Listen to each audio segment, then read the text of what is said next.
You're listening to Productivity Monsters in the Morning. We are the energy vault your real estate business needs to get you up and out and excited and productive for the day. We go over trending topics and things that really matter in the market of the moment. Here are your hosts, Tiffany Hampton and Brooke Silva.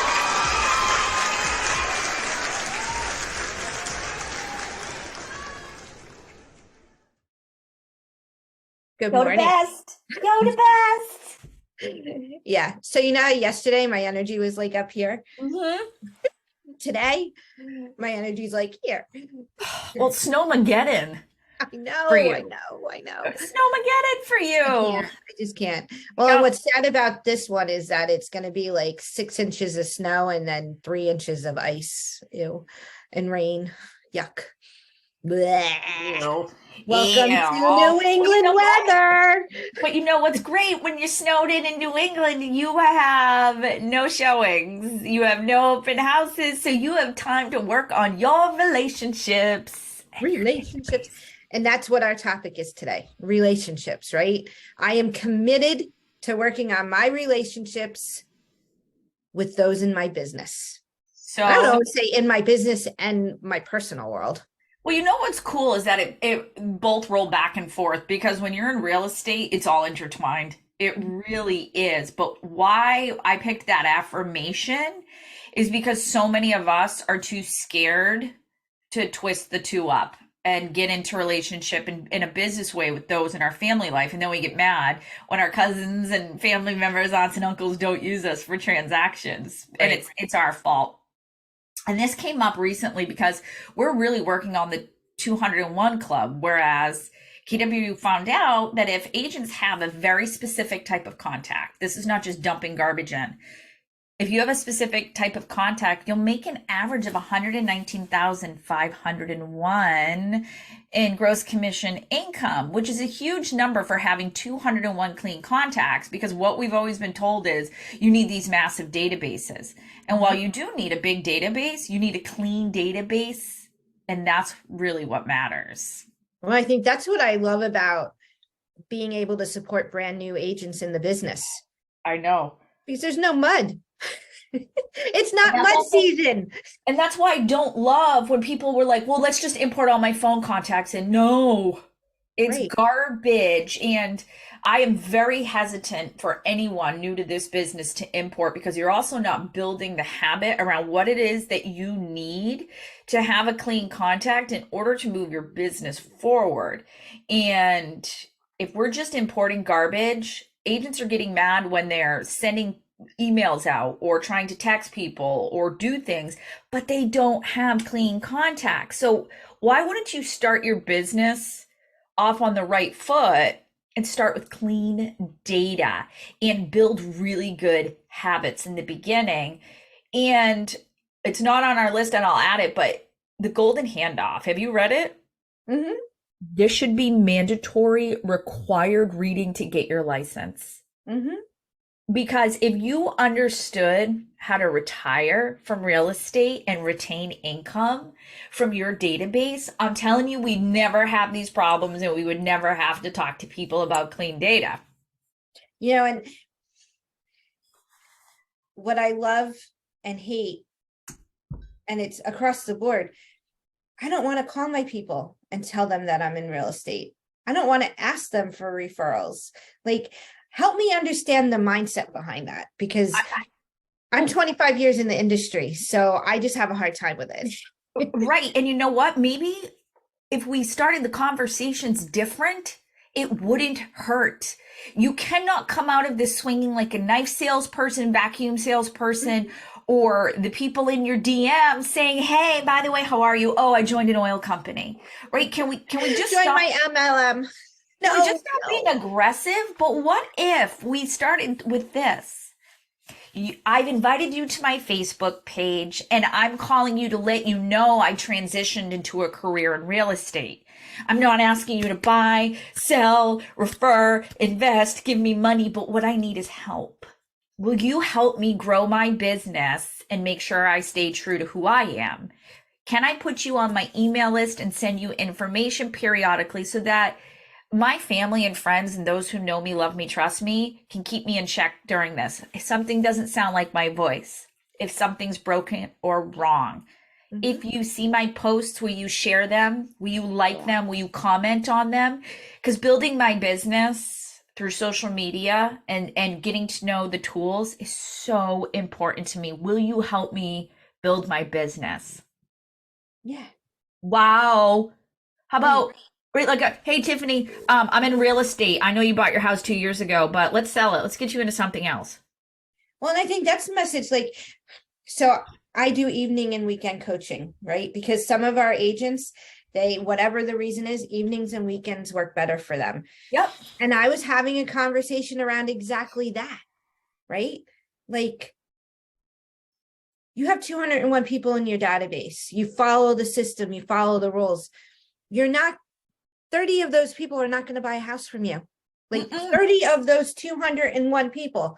However, 30 of those 201 people may refer you to somebody. Right. And maybe 3 or 4 are ready.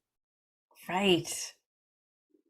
And people move everywhere. We have this giant referral network. And now that my husband's retired from actively selling as a realtor, it is one of the greatest things for our family to have referral income in our world.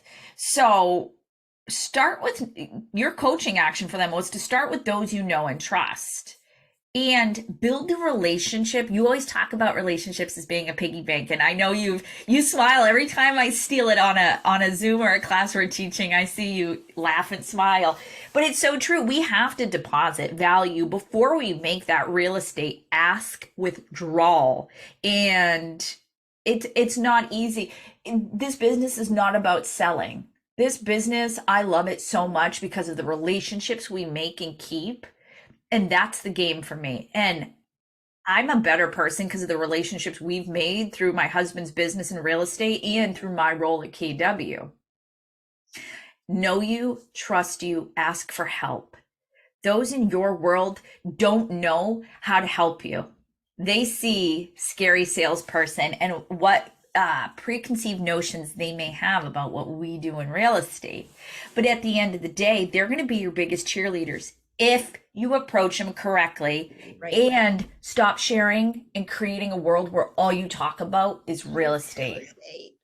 Stop barfing real estate. Every post does not belong on your personal page. Not every open house belongs there. Not every just sold belongs there. Stop barfing real estate on your sphere of the people who know you, love you, trust you. Because if you're doing your job, they're on your business page seeing things. Pick and choose carefully the things that need to go backwards that you share from your business page to your personal page. Because it gets old and they're going to start blocking out the sound. It's like when you go, it's like Febreze. You went nose blind when you smell. People go real estate blind, right? Because it's all we talk about. Right. And because that is what we deliver as a message, they run. They do. And you know what? When you call for something, like maybe you actually have to call them, all of a sudden they never pick up your phones and they only text you back. Whoo, there's your red flag. You are doing something that is turning them off. You're missing the mark with their needs. Remember, your family is not your spam hit list. They're your cheerleaders. They're your support crew. They're your tribe. So come out with value. The other thing is, there are so many people in my world that own businesses that I want to support or work somewhere where they have to sell something themselves, or they are stylists or estheticians. I'm going to make sure I take care of my community with my real estate community. So ask them, hey, do you have a special you want me to push out to my inner circle, to all the people in my world to help build your business as well? Come along on the ride with me for this. So here's my tech action. There's no, Tiffany, if I say go clean your database, it's like telling your kid to clean their room. Do they do it? No. It's like 15 conversations later, if you're lucky. I have to, like, I've always had to break things down. I couldn't clean my room if you asked me when I was a kid. It was overwhelming. There was too much going on, and it felt like it was never going to be completed. Break it down. Start with your most recent conversations or transactions and work your way backwards. They still know you, like you, trust you. Don't start with the people you haven't reached out to in 7 years, because those hurt a little more. If you haven't been staying in contact the way the models and systems tell us to. So start backwards. Do you have all the up-to-date information? When was the last time you logged an activity with them? If you're missing information, call them. Don't sit there and be a secret sleuth on the internet for 7 hours. Waste of time. I know. Do you know how many people say that to me? It drives I me try nuts. every way I can to get the information. And this is not personal, like legit. Did you pick up the phone and call them and ask them? Oh no, I would never do that. I would never do that. God forbid they don't know that I don't know their birthday. But we've never talked about it. Agents will do anything to get away from making the call. I have tools for that. Show up to the 201 Club if you're one of our KW agents in the Growth Pre. But I'm telling you guys, this is the other part of having a good database, is there's activity. Like, you have to communicate with it. You have to reach out to them. Do you have them on the proper communication plan? So if you're at KW, we call those SmartPlans. Do you if you've got their birthday, are they on a birthday smart plan? Do you have home anniversary reminders in there with the smart plans? Quarterly call plans, monthly text plans. What are you having them on so that you keep the promises you made to them? And I'm just gonna, like, I feel like it's gonna be uncomfortable until it's not uncomfortable anymore. And it stops being uncomfortable when you continue taking the action. Right. So your action for us today is you've got to start with those you know and that trust you. 3 to 5. And have, you know what? And if you have barfed real estate on your family and friends for years and those, apologize and be like, you know what? I went about this all wrong. In 2023, I'm looking to build my business in a different way, but I need your help. I'm not asking you to buy, sell, invest, refer. What I need is your eyes on things and support on social media. Can I add you to my email list? That dialogue we just had, the communication we just had before earlier in this show, but how can you ask them to help you in ways that they don't feel sold? Right. And your first call and your last call, make them people that know and love you and yes, good inside. And whatever happens in the middle, who cares? Exactly. And you don't have to talk real estate. You can be updating things. I moved to a new system, making sure everything transferred over correctly, making sure I have all the information I need for you. How is everything? One of my goals is 2023 is to celebrate my people on their birthdays. What's your birthday? What's your mailing address? I want to send you a card. I don't need to know the year. I just want to know the day. And make sure you send the card if you say that. Put them on the smart plan. Also tag them. Right? What do you know about them? What are their hobbies? Did they buy or sell? Are they bought or sold? Are they investors? Are they looking for vacation homes? What do they value? Do they love dogs, barbecue, lobster, taco trucks? What is it they like? So you can have very cool conversations. Absolutely. All right, my friend. I know. Lots of energy there. I know. This is my soapbox moment, because everything becomes unnecessary or easier with clean data. Yes. Because now what's happening is when things slow down, agents are trying to play catch up. Instead of just lead gen and working, now you're spending hours digging into things because you didn't do the work up front. Right. Do yourself a favor, do the work up front. And if you didn't, work backwards, apologize to your people, eat the frog, and move forward. And remember from yesterday, you create the life that you live by the actions you take. Just saying. You got it. All right. I will see you tomorrow. Bye. Enjoy the weather. Oh, no.